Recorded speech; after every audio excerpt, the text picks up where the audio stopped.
ট্রাইব্যুনালে 3টা ম্যাটার ছিল।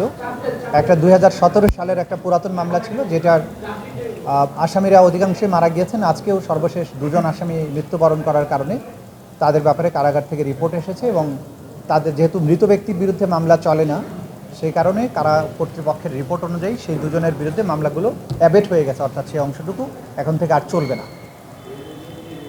আমাদের দ্বিতীয় যে আইটেমটি ছিল সেটা ছিল উত্তরার রিলেটেড যে ঘটনা, জুলাই আগস্টের ম্যাসাকারের মামলা।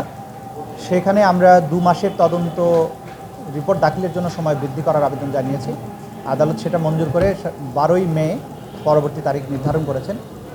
ওই একই মামলায় 2জন আসামি এডিসি ইকবাল এবং ওসি মুজিবুর রহমান উত্তরা পূর্ব থানার সাবেক ওসি, এই 2জনকে জিজ্ঞাসাবাদের জন্য আমাদের তদন্ত সংস্থার কাছে 1 দিনের জন্য হস্তান্তরের জন্য যে আবেদন ছিল সেটিও আদালত মঞ্জুর করেছেন।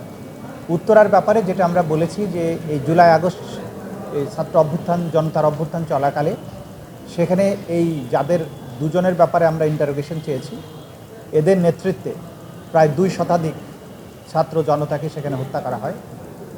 সে কারণে তাদের কাছ থেকে ডিটেইল তথ্য উদ্ঘাটনের জন্য তাদেরকে আমরা জিজ্ঞাসাবাদ করার জন্য অনুমতি দিয়েছি। আদালত তাদেরকে অনুমতি দিয়েছেন।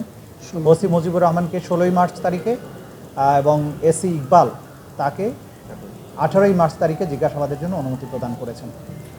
আর তৃতীয় আরেকটি বিষয় ছিল, সেটা হচ্ছে যে আরেকটা নতুন গ্রেপ্তারি পরোয়ানার ব্যাপারে। আমরা যেহেতু এই গ্রেপ্তারি পরোয়ানা 3জনের বিরুদ্ধে গ্রেপ্তারি পরোয়ানা জারি হয়েছে, তারা যাতে না পালিয়ে যেতে পারে, তাদেরকে যাতে গ্রেপ্তার করা সম্ভব হয়, সে কারণে আমরা তাদের নাম ঠিকানা বা কোনো কিছুই আদালতেও প্রকাশ্যে এগুলো পড়িনি এবং আপনাদেরকেও আমরা বলতে পারছি না। এই 3জনের বিরুদ্ধে গ্রেপ্তারি পরোয়ানা জারি হয়েছে, তাদের গ্রেপ্তার হলে তখন আমরা জানাতে পারবো যে কাদের বিরুদ্ধে গ্রেপ্তারি পরোয়ানাটা জারি হয়েছে। এইটা রামপুরা এলাকার ঘটনা। এই ছিল আজকের দিনের মোটামুটি ক্লাস। জি, এরা পুলিশ কর্মকর্তা। আর একটা প্রশ্ন হলো যে আপনি দেখেছেন যে একটা অডিও ভাইরাল হয়েছে, শেখ হাসিনা হেলিকপ্টার থেকে গুলির নির্দেশনা দিয়েছেন এবং এই ধরনের যে অডিওগুলো, এগুলো আপনারা কীভাবে গ্রহণ করবেন, এভিডেন্স হিসেবে নেওয়া হবে কিনা? এগুলো টেকনিক্যাল বিষয়, এগুলো আমরা প্রশ্নের জবাব দিচ্ছি না। সময় হলে দেখতে পাবেন। যা আছে অনলাইনে, যা কিছু আছে তার নিয়ে আমরা ভাবছি। সোশ্যাল মিডিয়াতে যা আসে আমাদের কানে তো আসে, আমরা শুনেছি, সেগুলো দেখবো আমরা কিভাবে কাজে লাগানো যাবে। আমরা এই বিষয়ে কোনো মন্তব্য করছি না। Thank you.